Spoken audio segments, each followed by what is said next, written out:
Hello everyone, welcome to my channel online GS भाई दिवाकर। इस video में हम लोग सार्क के बारे में देखेंगे। सार्क यानी कि दक्षिण एशियाई देशों का एक प्रादेशिक सहयोग संगठन है। इसके बारे में यहाँ पे हम लोग देखेंगे। ये जो टॉपिक है ये आपका यूजीसी नेट, टीजीटी, पीजीटी और जनरल स्टडीज़ में भी आपका ये आता है। तो यहाँ पे देखिए, जो टीजीटी पीजीटी में आपका इकोनॉमिक ज्योग्राफी में आप देखेंगे, वहाँ पे व्यापारिक खंडों में सार्क के बारे में दिया गया है। और नेट के जो पेपर होंगे उसमें आपका पॉलिटिकल ज्योग्राफी में ये टॉपिक है और इकोनॉमिक ज्योग्राफी में है। ठीक, तो यहाँ से जो जो प्रश्न बन सकते हैं, किस तरह से बनते हैं, सारी चीज़ों पे हम लोग बात कर लेते हैं। यहाँ पे जो आपका प्रश्न बनता है, एक तो इसका डिटेल पूछता है, फुल फॉर्म, उसके बाद इसके हेडक्वार्टर की बात करता है, फिर जो इसके देश हैं उसकी बात करता है, और इसका उद्देश्य क्या है इसके बारे में बात करता है। यहाँ पे हमने पूरा करंट का डिटेल भी इसमें ऐड कर दिया है। काफ़ी ज़्यादा ये डिटेल में इसलिए ऐड किया गया है कि इससे रिलेटेड कुछ भी इन्फॉर्मेशन आपका छूट ना पाए। ठीक, तो यही जो यहाँ पे आपका ये मेंशन है हैंड रिटन में, यहीं से आपका ज़्यादातर प्रश्न आएगा। तो यहाँ पे देखिए, सार्क का जो फुल फॉर्म है south Asian association of regional cooperation है। इसकी स्थापना कब हुई? 7 दिसंबर 1985 को सार्क संगठन की स्थापना हुई। और इस समय सार्क का जो चार्टर था ढाका में, वहाँ पे ये पढ़ा गया। और इसका हेडक्वार्टर जो है, हेडक्वार्टर और सचिवालय दोनों की बात करें तो नेपाल काठमांडू में है। ठीक, स्थापना के समय इसमें 7 देश थे, जिसमें भारत, पाकिस्तान, बांग्लादेश, नेपाल, भूटान, मालदीव और श्रीलंका। कितने हो गए? 1 2 3 4 5 6 और 7। कुल सदस्य वर्तमान में इसमें कुल 8 सदस्य हैं, जिसमें अंतिम जो जुड़ा है वो आपका अफगानिस्तान है। सार्क का एक मुक्त व्यापार क्षेत्र भी इसमें, यानी कि जो इनके देश हैं, ठीक, ये व्यापार के लिए, सार्क वाले जो कंट्री हैं ये व्यापार के लिए एक समझौता किए हैं। उनके जो समझौते हैं उसको क्या बोला जाता है? साफ्टा बोला जाता है, यानी कि South Asian free trade organization, South Asian association of free trade organization, यानी कि दक्षिण एशियाई मुक्त व्यापार क्षेत्र या संगठन आप कह सकते हैं। ये समझौता 2006 में हुआ। सार्क की जो अंतिम बैठक है ये नेपाल 2014 में तो नहीं, 2016 में हुई थी अंतिम बैठक। फ़िलहाल यहाँ पे ये डेटा अपडेट नहीं है। अभी वर्चुअल मीटिंग हुई है 18 फरवरी 2021 को। ठीक, भारत इसकी मेज़बानी किया है। और सितंबर में 24 सितंबर 2020 को मिनिस्ट्रियल लेवल की बैठक हुई, जिसमें जयशंकर प्रसाद ने पार्टिसिपेट किया था। और वर्चुअल मीटिंग हुई है फरवरी 2021 में। ठीक, उसको भी यहाँ पे ऐड किया गया, तो उसे आप देख सकते हैं।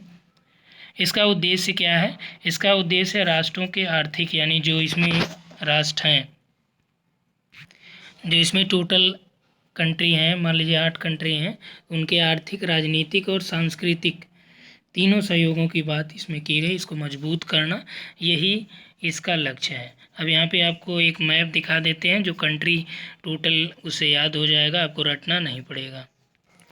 तो यहाँ पे देखिए, टोटल ये सार्क वाली कंट्री हैं। यहाँ पे सॉइल मॉइस्चर इसमें दिखाया गया है। फिलहाल आपको उससे कोई लेना देना है नहीं, बस यहाँ पे आप समझिए कि सार्क के देश कौन है। ठीक, साउथ एशियन यानी दक्षिण एशियाई। तो यहाँ पे आप देख सकते हैं भारत और उसके जो पड़ोसी देश हैं वही सार्क के मेंबर हैं। जैसे ये आपका अफ़गानिस्तान है मेंबर, इसका 1 नंबर हुआ। पाकिस्तान है मेंबर, इसका 2 नंबर हुआ। श्रीलंका है मेंबर, 3 नंबर हुआ। बांग्लादेश है, 4 नंबर हुआ। भूटान है, 5 नंबर हुआ। नेपाल है, 6 नंबर हुआ। इंडिया है यहाँ पे, 7 नंबर हुआ। और यहाँ पे देखिए मालदीव है, 8 नंबर हुआ। यानी कि भारत के, यदि आप सार्क को याद कर रहे हैं तो रटिए मत, केवल भारत के जितने पड़ोसी देश हैं उनका नाम याद कर लीजिए। ठीक, और कुछ को छोड़ के, जैसे जो दक्षिण एशियाई पड़ोसी देश हैं, चीन को आप भूल जाइए। और यहाँ पे देखिए म्यांमार भी आपका दक्षिण एशिया में फिर नहीं आ जाएगा। क्लियर हुआ ये? कितने हैं? 8।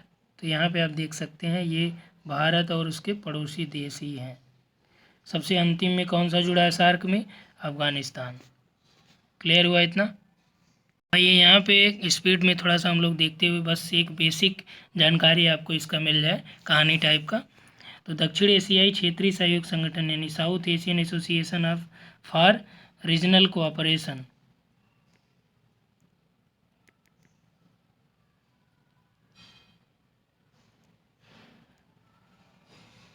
इसकी स्थापना हुई 8 दिसंबर 1985 को ढाका में सार्क चार्टर पर हस्ताक्षर के साथ की गई। अब देखिए यदि आपसे प्रश्न पूछे कि सार्क की स्थापना कहाँ पे की गई थी, तो की गई थी ढाका में। ठीक। दक्षिण एशिया में क्षेत्रीय सहयोग का विचार सर्वप्रथम नवंबर 1980 में आया था। 7 संस्थापक देशों बांग्लादेश, भूटान, भारत, मालदीव, नेपाल, पाकिस्तान, श्रीलंका, इनके विदेश सचिवों के परामर्श के बाद पहली मुलाकात 1981 में कोलंबिया में हुई। अफगानिस्तान 2005 में आयोजित हुए 13वें वार्षिक शिखर सम्मेलन में सार्क का सबसे नया सदस्य बना। फिलहाल जो अंतिम रूप से 2007 में, लेकिन यदि प्रश्न आपसे पूछा जाए कि कब शामिल हुआ तो 2005 में। इस संगठन का मुख्यालय और सचिवालय दोनों कहाँ पे है? नेपाल के काठमांडू में स्थित है। इसके जो थ्योरी है या सिद्धांत किस आधार पर ये इसकी स्थापना की गई कि सार्क के फ्रेमवर्क के तहत सहयोग किन किन सिद्धांतों पर ये है? पहला तो संप्रभुता का और क्षेत्रीय अखंडता, राजनीति स्वतंत्रता, राज्यों के आंतरिक मामलों में गैर हस्तक्षेप, पारस्परिक लाभ के सिद्धांतों का इसमें सम्मान करना, यानी कि एक कोई देश दूसरे देश में गैर हस्तक्षेप यानी कि किसी उसके आंतरिक मामलों में हस्तक्षेप नहीं करेगा।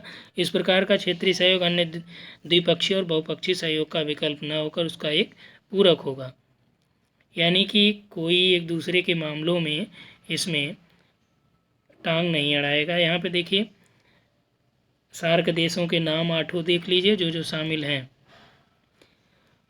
अफगानिस्तान, बांग्लादेश, भूटान, भारत, मालदीव, नेपाल, पाकिस्तान, श्रीलंका, टोटल भारत के पड़ोसी देश आप समझ सकते हैं। ठीक। म्यांमार वगैरह आप भूल जाइए क्योंकि वो दक्षिण एशियाई नहीं है। वर्तमान में सार्क के 9 पर्यवेक्षक देश हैं। ये भी एक बार प्रश्न पूछा गया था कि सार्क के 9 पर्यवेक्षक देश हैं ये, और इसमें से प्रश्न पूछ ले कौन सा पर्यवेक्षक नहीं है, तो ऑस्ट्रेलिया है पर्यवेक्षक, चीन है, यूरोपीय यूनियन है, ईरान है, जापान है, रिपब्लिक ऑफ कोरिया है, मॉरिशस है, म्यांमार है, यूएसए भी सार्क का पर्यवेक्षक देश है। अब इसके कार्य क्षेत्रों की बात करें तो किन किन क्षेत्रों में ये कार्य करता है?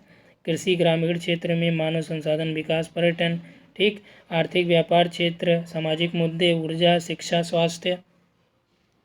सार्क का उद्देश्य क्या है कि दक्षिण एशियाई लोगों के कल्याण को बढ़ावा देना, उनके जीवन की गुणवत्ता में सुधार करना। इस क्षेत्र में आर्थिक समृद्धि, सामाजिक प्रगति, सांस्कृतिक विकास, इसमें तेज़ी लाना। अभी आपने देखा होगा हाल ही में कि सार्क के जो भी कंट्रीज़ हैं उनके कल्चर या अलग से आप देखेंगे खेलों का भी आयोजन होता है। तो विभिन्न प्रकार के जो सार्क कंट्री हैं उसमें सभी का सम्मिलित रूप से प्रतियोगिता खेलों की भी होती है, कल्चरल प्रोग्राम भी होते हैं। दक्षिण एशिया के देशों के मध्य सामूहिक आत्मनिर्भरता को बढ़ावा देना, उसे मजबूत करना, एक दूसरे की समस्याओं का मूल्यांकन करना, आपसी विश्वास को बढ़ाना। ठीक। इसी के लिए इन्होंने विकासशील देशों को मजबूत करना। आगे आप देखेंगे, अभी हम आपको बताएंगे जो करंट डेटा है जिसमें मोदी जी ने काफ़ी सहयोग दिया है। अंतर्राष्ट्रीय एवं क्षेत्रीय संगठनों के साथ समान उद्देश्य और लक्ष्यों को बहुत ज़्यादा इसमें नहीं जाना है। इसी में इन्होंने साफ्टा की भी स्थापना की। ये फ्री ट्रेड एसोसिएशन के रूप में इसे विकसित किया आर्थिक स्तर पे कि इससे क्या होगा, व्यापार बढ़ेगा और जो सार्क कंट्री है वहाँ पे एक दूसरे में वो फ्री ट्रेड करेंगे जो भी इसके मेंबर होंगे। प्रमुख अंगों की बात करें तो राष्ट्र या सरकार के प्रमुखों की बैठक इसमें होती है। विदेश सचिवों की स्थायी समिति की बैठक होती है। सचिवालय की बात करें तो सार्क सचिवालय की स्थापना 1987 को काठमांडू में की गई। इस सचिवालय की भूमिका संगठन की गतिविधियों के क्रियान्वयन और समन्वय की निगरानी हेतु होती है। अंतर्राष्ट्रीय संगठनों एवं सार्क के मध्य संचार पैनल के रूप में काम करना है इसका उद्देश्य। सचिवालय में महासचिव, 7 निर्देशक एवं सामान्य सेवा कर्मचारी शामिल हैं। इसमें महासचिव की नियुक्ति रोटेशन बेसिस पर मंत्रिपरिषद द्वारा 3 साल के लिए होती है। सार्क का निकाय जो है, एक तो यहाँ पे SDF है, यानी सार्क डेवलपमेंट फंड, सार्क विकास कोष। इसका जैसे गरीबी उन्मूलन या अन्य परियोजनाओं में सहयोग देना। आप देखते हैं कि आपको पेपर में भी पढ़ने को मिलता होगा कि सार्क ने इन देशों को, या जो सार्क कंट्री हैं, उनको इतना रुपए का अनुदान दिया, इतना करोड़ रुपए का। ठीक। SDF का शासन सदस्य देश के वित्त मंत्रालय के प्रतिनिधियों से गठित एक बोर्ड द्वारा किया जाता है, जिसमें गवर्निंग काउंसिल होती है जो उसकी देखरेख करती है। दक्षिण एशियाई विश्वविद्यालय, तो इसके बारे में भी आपने सुना होगा कि भारत में अवस्थित दक्षिण एशियाई विश्वविद्यालय एक अंतर्राष्ट्रीय विश्वविद्यालय है। यहाँ पे आप देखते हैं कि PhD वगैरह भी होती है। विश्वविद्यालय या संस्थान द्वारा प्रदान की गई संबंधित डिग्री या प्रमाण पत्र के समान होते हैं, यानी कि ये सार्क विश्वविद्यालय जो भारत में स्थित है वो अंतर्राष्ट्रीय लेवल का है। तो यानी यहाँ पे आप देख रहे हैं कि शिक्षा के संदर्भ में भी सहयोग हो गया। जो इन्होंने बात की कि आर्थिक, सामाजिक, शैक्षिक, मानव विकास या संसाधन हेतु, तो विश्वविद्यालय हो गए, विकास फंड हो गया। क्षेत्रीय मानक संगठन, इसका सचिवालय बांग्लादेश के ढाका में है। इसकी स्थापना मानकीकरण और अनुरूपता मूल्यांकन के क्षेत्र में सार्क के सदस्य देशों में समन्वय और सहयोग को बढ़ाने के लिए किया गया था। सार्क मध्यस्थता परिषद, यह पाकिस्तान में स्थापित किया गया है। यह वाणिज्यिक, औद्योगिक और व्यापारिक, बैंकिंग, निवेश आदि संबंधी जो विवाद होते हैं उसका निपटान करता है। ठीक। यानी कि देखा जाए तो लगभग देशों में कुछ न कुछ इसके मुख्यालय या इसके प्रमुख महत्व के इंस्टीट्यूशन स्थापित किए गए हैं। सार्क और इसका महत्व क्या है? सार्क सदस्य देश का जो क्षेत्रफल है, विश्व के क्षेत्रफल का कितना है? 3% है। कुल आबादी की बात करें तो लगभग 21% कुल आबादी लेता है। और अर्थव्यवस्था की बात करें तो सार्क देशों की जो विश्व में हिस्सेदारी 3.8 है, अर्थात $2.9 ट्रिलियन का सहयोग जो है सार्क विश्व में करता है। तालमेल बनाना, यह दुनिया की सबसे घनी आबादी वाला क्षेत्र होने के साथ साथ महत्वपूर्ण उपजाऊ क्षेत्रों में से एक है।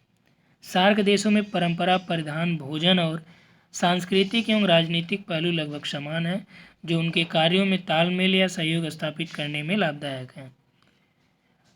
तो सार्क देशों में यदि कोई समस्या आती है या किसी मुद्दे पर कोई समस्या आती है, गरीबी हो गया, निरक्षरता, कुपोषण या प्राकृतिक आपदा हो गया, आंतरिक संघर्ष है, औद्योगिक या तकनीकी पिछड़ापन है, निम्न GDP, सामाजिक आर्थिक स्थिति का निम्न होना, विकास के समान क्षेत्रों का निर्माण ये करते हैं, यानी कि इन सभी का ये समाधान करते हैं। गरीबी हुआ, पिछड़ापन हुआ, निम्न जीवन स्तर हुआ, इन सभी के लिए सार्क जो है अपने देशों का सहयोग करता है। सार्क की उपलब्धियां क्या क्या हैं यहाँ पे देखिए। फ्री ट्रेड एरिया यानी FTA, मुक्त व्यापार क्षेत्र, वैश्विक क्षेत्र में सार्क तुलनात्मक रूप में एक नया संगठन है। सार्क के सदस्य देशों में एक मुक्त व्यापार क्षेत्र यानी फ्री ट्रेड एरिया स्थापित किया गया है, जिसके परिणाम स्वरूप उनके आंतरिक व्यापार में वृद्धि होगी। कुछ देशों के व्यापार अंतराल में तुलनात्मक रूप में कमी भी आएगी। साउथ एशियाई प्रेफरेंशियल ट्रेडिंग एग्रीमेंट, ये क्या है? साप्टा, सार्क के सदस्य देश 1995 में इसकी स्थापना हुई थी, और ये जो सार्क के सदस्य देश उनके मध्य व्यापार को प्रोत्साहित करने के लिए किया जाता है। ठीक। एक तो साफ्टा जो फ्री ट्रेड एरिया हो गया, SAAFTA, फ्री ट्रेड एरिया, मुक्त व्यापार क्षेत्र, और एक क्या है? साप्टा है, south Asian preferential trading agreement. मुक्त व्यापार समझौता सूचना प्रौद्योगिकी जैसी सभी सेवाओं को छोड़कर केवल वस्तुओं तक सीमित है। ध्यान रखिएगा, इंफॉर्मेशन टेक्नोलॉजी को छोड़कर केवल वस्तुओं का व्यापार इसमें मुक्त व्यापार में है। वर्ष 2016 तक सभी व्यापारिक वस्तुओं के सीमा शुल्क को कम करने के लिए इस समझौते पर हस्ताक्षर किए गए थे। उसके बाद जो अगला एग्रीमेंट है वो है SAARC agreement on trade in service यानी सतीश। तो ये सैटिस सेवा उदारीकरण के क्षेत्र में व्यापार करने के लिए GATS प्लस गेट प्लस के सकारात्मक सूची दृष्टिकोण का यह अनुसरण कर रहा है। यानी जो गेट है यानी WTO आप मान सकते हैं उसी की तरह एक प्रकार से ये काम कर रहा है। सार्क की जो यूनिवर्सिटीज़ हैं इसकी उपलब्धियों में से एक है भारत में एक सार्क विश्वविद्यालय, पाकिस्तान में फूड बैंक एंड ऊर्जा भंडार की स्थापना की गई। भारत के लिए जो सार्क के महत्व की बात करें तो पहले पड़ोसी देश के समवर्ती पड़ोसियों की प्रमुखता है इसमें। भू रणनीतिक महत्व भी है। जो चीन का one belt and one road कार्यक्रम है तो इससे क्या है कि ये विकास प्रक्रिया और आर्थिक सहयोग में नेपाल, भूटान, मालदीव और श्रीलंका को आकर्षित करके चीन के वन बेल्ट और वन रोड प्रोग्राम का विरोध भी कर सकता है। ठीक। क्षेत्रीय स्थिरता, सार्क इन क्षेत्रों के आपसी विश्वास और शांति स्थापना में भी सहयोग कर सकता है। भारत जो है शांति स्थापना की भी बात कर सकता है जो सार्क देश हैं, क्योंकि ज़्यादातर देश क्या हैं इसके पड़ोसी ही हैं, ज़्यादातर के सभी पड़ोसी हैं। भारत की एक्ट ईस्ट पॉलिसी के लिए गेम चेंजर भी है, क्योंकि इसमें चीन शामिल नहीं है। तो गेम चेंजर का मतलब दक्षिण एशियाई की जो अर्थव्यवस्था है उसमें दक्षिण पूर्व एशिया के साथ लिंक करके मुख्य रूप से सेवा क्षेत्र में भारत के लिए आर्थिक एकीकरण और समृद्धि को आगे लाया जा सकता है। ठीक। इसमें देखिए कुछ चुनौतियां भी हैं, जहाँ पे फ़ायदा होता है वहाँ थोड़ा बहुत नुकसान भी होता है। आगे की राह क्या, इसको आप लोग पढ़ लीजिएगा, इसमें बहुत ज़्यादा कुछ दिमाग लगाने की आवश्यकता नहीं है। अब देखिए यहाँ पे जो लेटेस्ट डेटा है कि 18 फरवरी 2021 को सार्क सदस्य देशों के वर्चुअल स्वास्थ्य सचिव स्तर की बैठक हुई थी, जिसकी मेज़बानी किसने किया था, भारत ने किया था। और इस बैठक के दौरान सदस्य देश कोविड-19 संकट पर चर्चा किए और इस बैठक में भाग लेने के लिए भारत ने पाकिस्तान को भी आमंत्रित किया था। मेन पॉइंट जो इसका है कि इस बैठक में कोविड-19 प्रबंधन और महामारी प्रतिक्रिया से जुड़ी चुनौतियों पर चर्चा की जाएगी। सदस्य देश महामारी के संबंध में सर्वोत्तम प्रथाओं का आदान प्रदान करेंगे। पृष्ठभूमि पे बात करें तो मार्च 2020 में सार्क क्षेत्र के राष्ट्राध्यक्षों के एक वीडियो सम्मेलन के दौरान मोदी जी ने कोरोना वायरस आपातकालीन निधि यानी कोविड-19 संकट फंड का भी प्रस्ताव रखा था। और ये कोरोना वायरस इमरजेंसी जो फंड है ये कोविड-19 महामारी की प्रतिक्रिया के लिए सार्क सदस्यों द्वारा आपातकालीन निधि बनाई गई थी, जिसमें दक्षिण एशियाई क्षेत्रों में कोविड-19 महामारी से जुड़े जोखिमों को कम करने की बात की गई थी। भारत ने इस निधि के लिए 10 मिलियन का योगदान करने का प्रस्ताव भी दिया और सार्क के अन्य सदस्य देशों ने भी प्रधानमंत्री मोदी द्वारा प्रस्तावित फंड बनाने के इस कदम का भी समर्थन किया। अर्थात कि जो सार्क देश हैं ये कोविड-19 से लड़ने के लिए एक फंड, आपातकालीन फंड की स्थापना किए और जिसमें भारत ने 10 मिलियन का योगदान दिया। अन्य सदस्य देशों ने भी योगदान दिया, पड़ोसियों ने भी भारत का समर्थन दिया कोविड-19 के खिलाफ। भारत सबसे ज़्यादा टीकाकरण करने वाला देश बनकर उभरा है, इसलिए भारत स्वदेशी रूप से विकसित कोविड-19 टीकों को उपहार के रूप में या वाणिज्यिक रूप से देशों को उपलब्ध कराने में भी सबसे आगे रहा है।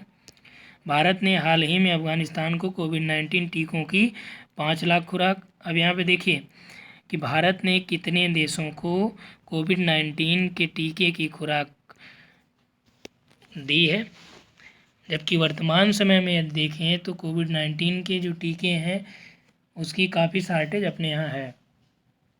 तो भारत ने हाल ही में अफगानिस्तान को कितना दिया, 5 लाख खुराक, बांग्लादेश को 20 लाख खुराक, म्यांमार को 17 लाख खुराक, श्रीलंका को 5 लाख खुराक, भूटान को 1.5 लाख खुराक, मॉरिशस और मालदीव को प्रत्येक को 1-1 लाख खुराक का तोहफा दिया है। ऐसा नहीं कि इन्होंने बेचा है, ये तोहफा दिया गया है पड़ोसी देशों को। ठीक। फिलहाल अपने यहाँ शार्टेज चल रही है। सार्क का थोड़ा सा यहाँ पे डिटेल है, वही पुराना वाला जो आपने देख लिया है, एक बार फिर से देख लीजिए, रिवीजन भी हो जाएगा। सार्क समूह में पाकिस्तान है, बांग्लादेश, अफगानिस्तान, मालदीव, भूटान, श्रीलंका, नेपाल और भारत। इसकी स्थापना 8 दिसंबर 1985 को ही, मुख्यालय आपका ये काठमांडू नेपाल में। 7 दिसंबर 8 दिसंबर में कंफ्यूज मत होइएगा, ठीक। ये डेट नहीं पूछेगा, केवल ईयर पूछता है। तो यहाँ तक आपने कर लिया, ये एक बार फिर से देख लीजिए, ठीक। जो आपका प्रश्न बनेगा वो आप देखिएगा, यहीं से आपको प्रश्न मिल जाएगा, सारा प्रश्न यहीं से, ठीक। यहाँ पे 2007 की जगह 5 कर लीजिएगा। हेडक्वार्टर को हमने चेंज करा ही दिया।